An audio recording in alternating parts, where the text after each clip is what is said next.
waa jidka isku xidhaya magaalooyinka Buuhoodle iyo Xareeranka Hagoogane iyo Buuhoodle oo maanta la dhagax dhigay iyadoo mashruucan dhagax dhigaysa ka soo qayb galeen isimada deegaanka cuqaasha waxgaradka qurbo joogta iyo dadweyne kale mashruucan kharashka ku baxaya waxa fulinaya golaha Sabakaab Axmed ee loo soo gaabiyo GSA iyadoo golaha beesha Sabakaab Axmed mashaariico horumarineed ka fuliyeen deegaanka Xareeranka sida ceelriig oo deegaanka laga hirgeliyay solarka systemka oo haatan deegaankaas ka shaqeeyo caafimaadka iyo waxbarashada quudinta dadka danyarta iyo kuwa agoonta iyo mashaariic kale oo golaha beesha Sabakaab Axmed oo ka wada deegaanka Xareeranka ugu horeyntii halkan waxa ka hadlay Cabdiraxmaan Cali Maracawaale oo sheegay mashruucan wadooyinka inuu yahay isku tashi isla markaana ay wadaan golaha beesha Sabakaab Axmed sallallahu alayhi rasuulillah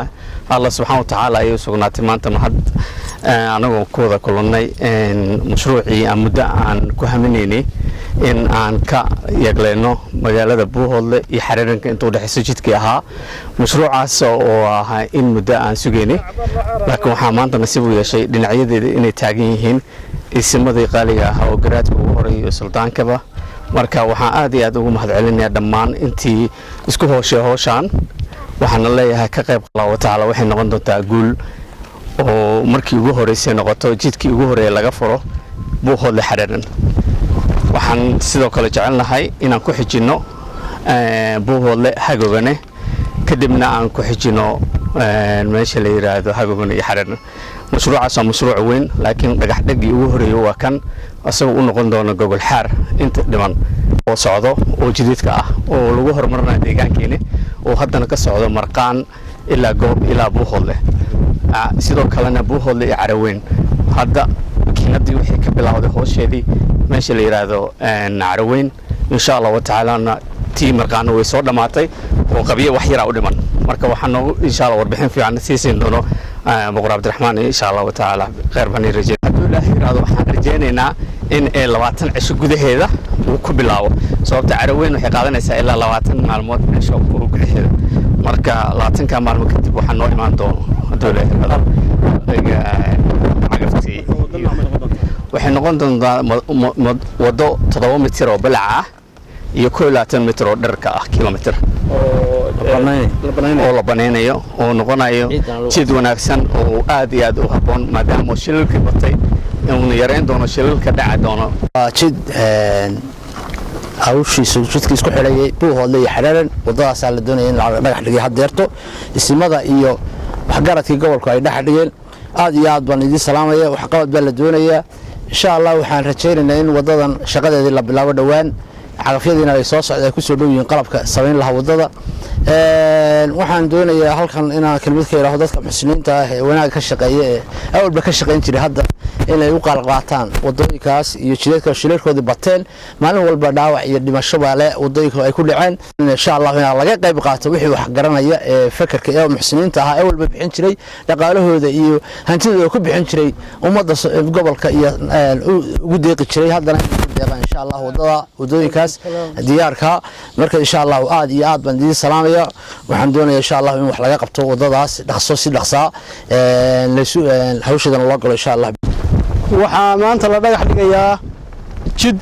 isku xidhi doona insha Allah ta'ala magaalada Buuhoodle iyo magaalada Xareeran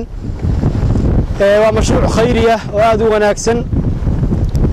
cidii ka qayb qaadatay maal iyo maskax iyo muruqba ku bixisay Ilaahay subhanahu wa ta'ala waxaan u weydiinaynaa wax ka khayr badan inuu ugu bedelo aan isku kaashano khayrka iyo wanaaga sida Cabdiraxmaan u sheegay mashaariicda wadooyinku waa waxa ugu khayrka badan ee la maal gashado weeye sanad walba intaas oo gaari baa isku dhaca intaas oo qof ama inaga dhimata ama inaga dhaawacma wado laga yaabo koosiga ku kacayaaba inuu 10,000 iyo 20,000 waxa u dhaxeeyo inuu yahay baynu ku weynaa nafa badan dhaawac badan iyo wax la yiraahdo hanti badan burburkeed waxaan ku talin lahaa deegaanka insha Allah ta'ala adduunku sida uu horumarayaan u horumaro sidaan qabyaalada inta laga tago hal isku kaashado horumarka deegaan baa dadka anfacay qabiilku waxba ma taro insha Allah ta'ala waxbarashada iyo caafimaadka iyo jidadka iyo biyaha waxbarashadu ugu horeyso ee caafimaadku ku xigay jidadku ku xigaan ee biyaha nolosha asaasiga insha Allah ta'ala aan iska kaashano dadka walaalaha ah ee qurbaha u badan mashaariicdan fiican maskaxda iyo maalkuba ku dheehan yihiin fulinaya waa u ducaynaynaa ilaahay subxaanahu wa tacaala ha barakeeyo wax wanaagsan bay doonayaan wax wanaagsan allaha siiyo cudurrada iyo dhibaatooyinka iyo aafada jirta allaha ka badbaadiyo ubadka gaalada ay dhex joogaan iyo dhibaatooyinka ku xiran allaha uga badbaadiyo ka qayb qaadanaya arrimaha dhacdooyinka badan ee dhaawaca iyo dhimashadaba leh oo dariiqyada iyo horumarka kaleba dadka samaynaya iskuullada maxadada wadooyinka dadka qurba joogta ah ee dhaqaalahooda gelinayo waa idin ducaynaynaa dad khayr qaba allah idinka dhigo waxa aad waxaynaysaan waa dhulkiinnii dhulkuna dhowaan waa isbedelayaa khayraadkiisa iyo wixiisa iyo noloshiisa waa lagu soo noqonayaa wax badan baa ka soo baxaya carruurta waa laga keeni doonaa dhulkaad joogtaan arladiinnaa barwaaqo noqonaysa arladiinnaa aayatiin badan aad ka helaysaan halkii aabbayaashiin iyo awowayaashiin iyo ehel waxtar badan baannu idinku qabnaa oo aad dhulkiinna gelisaan talo iyo dhaqaalaba haddana soo kordhiya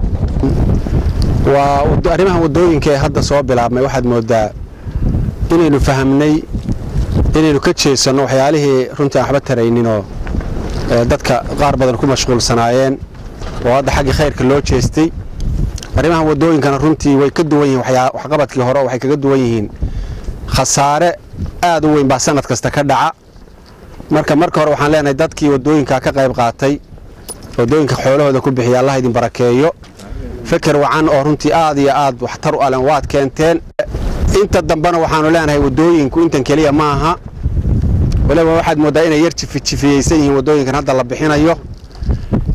haddii de jifida khayrka loo qabto waaba wax wanaagsan weeye